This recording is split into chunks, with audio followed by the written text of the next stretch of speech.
Welcome back to fiery facts with Thota Prasad గారు.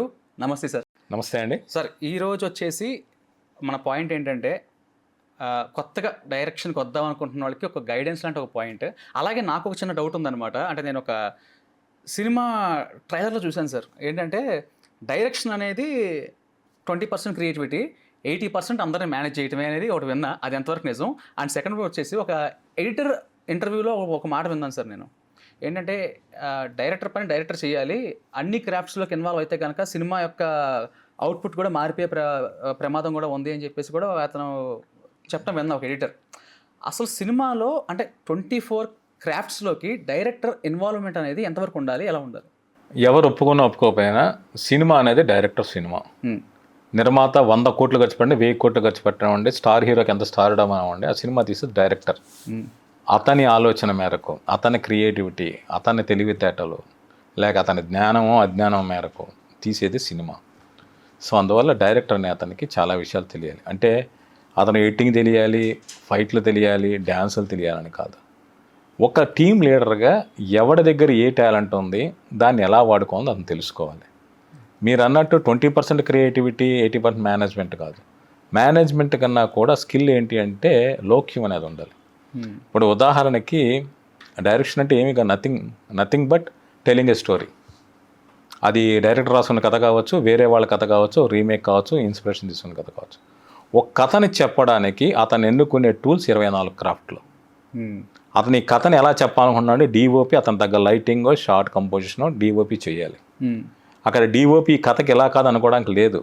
ఆ కథని మొత్తం ఓవరాల్గా నడిపించాల్సిన బాధ్యత డైరెక్టర్ది.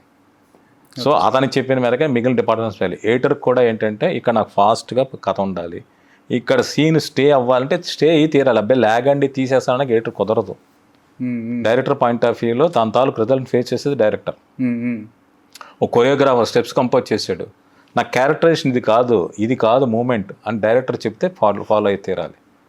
సో అతనికి 24 ప్రతిదీ రావాల్సిన అవసరం లేదు, ఫైట్స్ నేర్చుకోవాల్సిన అవసరం లేదు, డాన్స్ చేస్తున్న వాళ్ళు చేస్తుంది కరెక్టా కాదా, తన కథ చెప్తున్న దానికే ఉపయోగపడతాయా లేదా, తప్పుదో పట్టిస్తున్నాయని ఆలోచించుకునే జడ్జిమెంట్, వాళ్ళకి చెప్పే కమాండ్ అతనికి ఉండి తీరాలి. ఇది ఫస్ట్ పాయింట్. రెండోది చాలా అత్యంత ముఖ్యమైనది ఏంటంటే ఇండస్ట్రీలో ప్రతి ఒక్కడికి ఈగో అనేది వాళ్ళ పుట్టుకతో పాటు బై బర్త్ వచ్చే క్వాలిటీ. అంటే రావడమే మేము చాలా క్రియేటివ్ పర్సన్స్, రావడమే మేము స్టార్స్, జనాలు మా కోసం వేల లక్షల కోట్ల మంది కొట్టుకు చచ్చిపోతున్నారు, ఎదురు చూస్తాను కానీ ట్రిప్లో ప్రతి ఒక్కడు ఉంటాడు. హీరో దగ్గర నుంచి ఒక చిన్న ఆర్టిస్ట్ వరకు, ఒక మేజర్ టెక్నీషియన్ దగ్గర, డైరెక్టర్ దగ్గర నుంచి ఒక చిన్న చితగా ఒక వేరే వాళ్ళ దగ్గర నుంచి అందరు అదే ట్రిప్లో ఉంటారు.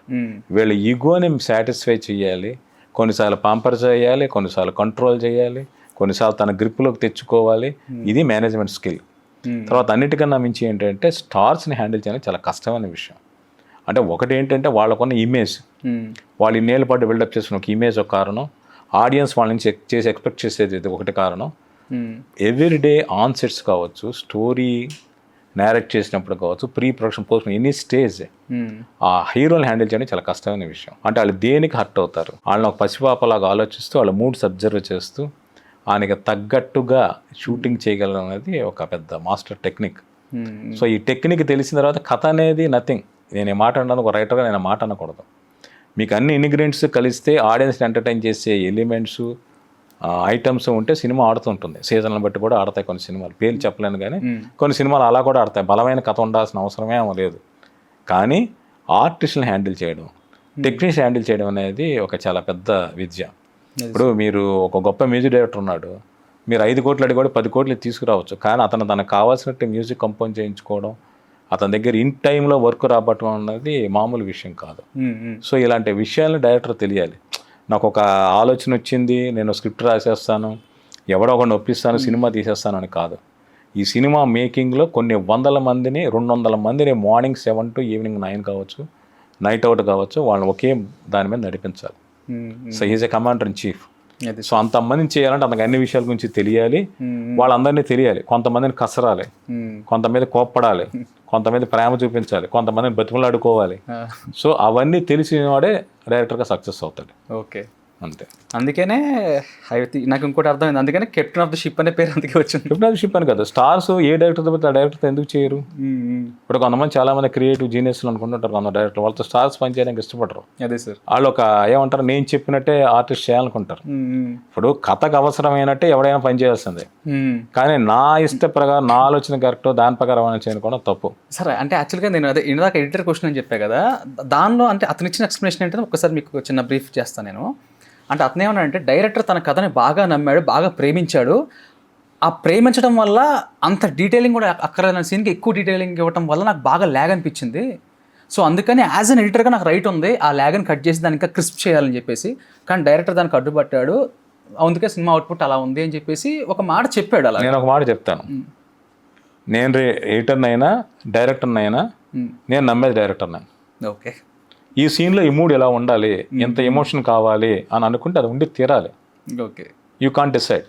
ఓకే, ఇప్పుడు ఒక సీన్లో ఒక హీరో 10 పేజీలు డైలాగ్ చెప్పాడు, నాకు అవసరం అనిపించింది, ఇంత చెబితేనే ఆడియన్స్ కనెక్ట్ అని నేను అనుకున్నాను, లేదండి ఒక లైన్ చాలండి అని ఎవరు ఒక టెక్నీషియన్ చెప్పకూడదు. దాసనుండ గారు ఒక మాట అనేవాళ్ళు, ఏంటి అంటే ఎప్పుడైనా ఆర్టిస్టులు చెప్పే కరెక్షన్స్ మనం వినకూడదు, వాళ్ళ సెల్ఫిష్నెస్ వాళ్ళ పాయింట్ ఆఫ్ వ్యూలో చెప్తారు.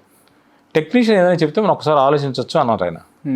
సో ఒకవేళ టెక్నీషియన్ చెప్పినా కూడా డైరెక్టర్ పాయింట్ ఆఫ్ వ్యూలో సినిమా నడుస్తుంది. థియేటర్ నాకు ఇది ల్యాగ్ అండి తీసేనంటే ఎట్లాగా? నేను పనిచేసిన చాలా సినిమాల్లో కొన్ని సీన్లో హీరోది ఏదో ఇంటర్వల్ ఎపిసోడ్ ఉంటుందో బ్యాంగ్, దానికోసం హీరోకి తెలుసు ఆ బ్యాంగ్ ఎలా ఉంటుందో ఇంటర్వల్ ఎలా ఉంటుందో, అక్కడికి వెళ్ళిపోండి, ఈ మధ్యలో ఇదంతా ఈ ల్యాగ్ ఎందుకో తీసేని అంటే అక్కడ వేరే క్యారెక్టర్లు వేరే కథలు అవసరమైన ఉంటాయి. అవి స్క్రిప్ట్ స్టేజ్లో తీయించేసిన వాళ్ళు ఉన్నారు, షూటింగ్ జరిగాక ఫైనల్ కాపీ ముందు తీయించేసిన వాళ్ళు ఉన్నారు. సో డైరెక్టర్ స్టోరీ నేరేషన్కి ఏమనుకున్నాడు అది మిస్ అయిపోయిన చాలా సందర్భాలు చాలా ఉన్నాయి. సో వాళ్ళు ఏంటంటే నా క్యారెక్టర్ వచ్చేయాలి, నా ఎపిసోడ్ రావాలి అనుకుంటూ ఉంటారు, అందులో కథలో వెళ్ళిపోతారు. అవి వాటి గురించి ఫైట్ చేయాలి. కానీ మన దురదృష్టవశాత్తు సినిమా అనేది హీరోల ఫేస్ వాల్యూ మీద వాళ్ళ మార్కెట్ మీద ఆధారపడి సినిమాలు తీస్తున్నారు. ఇవాళ రేపు ప్రొడ్యూసర్లు తమ డబ్బులతో సినిమాలు తీస్తున్న గట్స్ వాళ్ళకి లేవు. వాళ్ళు హీరోలకి డైరెక్టర్లకి సరెండర్ అయిపోతున్నారు. అది కరెక్ట్ కాదు. ప్రాజెక్ట్ కథని చెప్పడానికి ఇవన్నీ ఉపయోగపడాలి తప్పితే వాళ్ళ పర్సనల్ ఈగోలకో పర్సనల్ దానికో కాదు.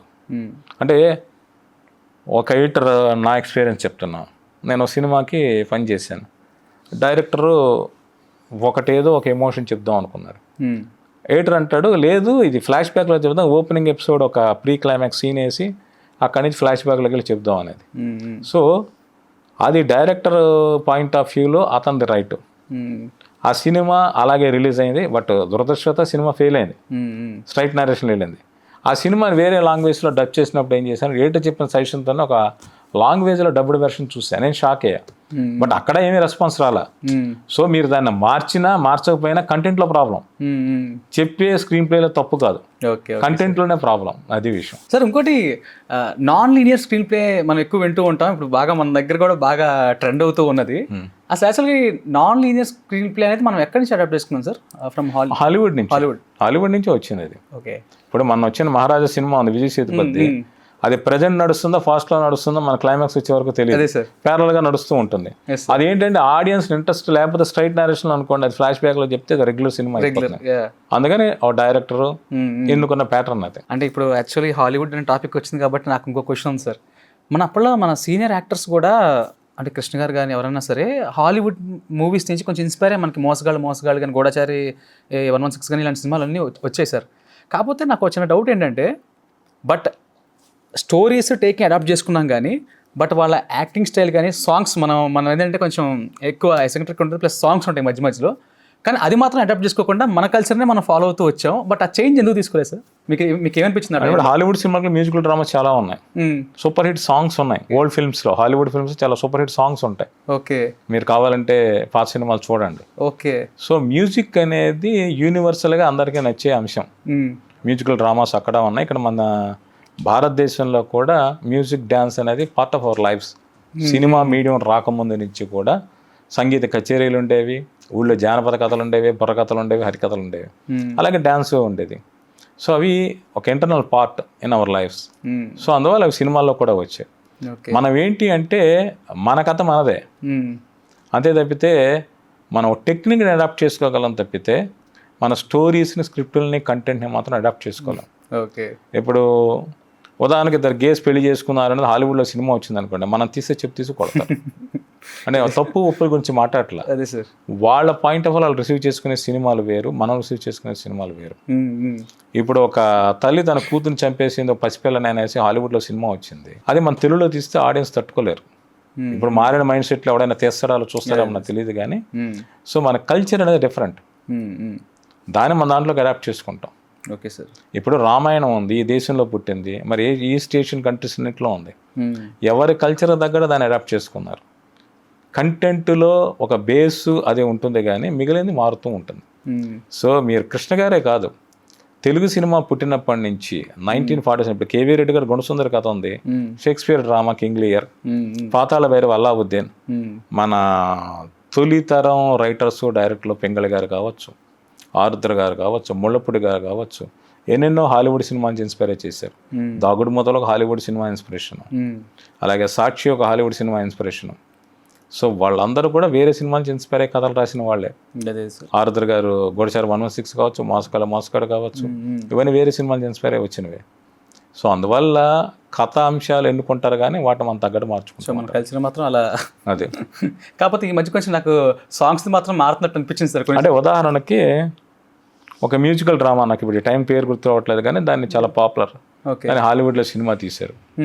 తెలుగులో ఒక సినిమా వచ్చింది మంచి కుటుంబం అని, నాగేశ్వరరావు గారు, షావుకారు జానకి గారు, కాంచన గారు అందరూ ఉంటారు అనుకుంటా. అతను hero, business man, weekend Saturday Sunday వేరే ఊరు వెళ్ళొస్తుంటాడు. నాకు అప్పట్లో సాటర్డే సండే హాలిడేస్ అనేవి అప్పుడు కల్చర్ కాదు. నేను ఎప్పుడో రిలీజ్లో చూసిన మ్యాటర్. ఇప్పుడైతే సాటర్డే సండే మనకి వీకెండ్ హాలిడేస్. వీకెండ్ హాలిడేస్ ఏంటి, అతను ఎందుకు వెళ్తాడంటే అదో తమిళ సినిమా మోటార్ సుందరం అనే శివాజీ గణేష్ యాక్ట్ చేసిన తమిళ సినిమా రీమేక్, అది అంతలో హిందీలో వచ్చింది. దీని గురించి వెళ్తే హాలీవుడ్లో అదొక సినిమా. ఫారిన్ కంట్రీస్లో వీకెండ్ కల్చర్ ఉంది, వీకెండ్ హాలిడేస్, అది యాజ్గా అడాప్ట్ చేశారు. దాన్ని మార్చలేకపోయారు, అలా దొరికేశారు. కొన్ని మార్చలేం, కాఫీ కొట్టినప్పుడు కూడా మనం మార్చలేం. అదే. Please do subscribe to Telugu Rajyam channel. Please do subscribe to Telugu Rajyam channel. Please do subscribe to Telugu Rajyam channel. Hi అండి, నేను మీ ఆర్పీని, నెల్లూరు పెద్దారెడ్డి చేపల పులుసు ఓనర్ని. మీరు తెలుగు రాజ్యం అనే ఈ యూట్యూబ్ ఛానల్ సబ్స్క్రైబ్ చేసుకుని మంచి మంచి వీడియోలతో వస్తారు. Thank you so much. Hi people, I'm Sonakshi Verma and you please watch Telugu Rajyam and please subscribe to the channel.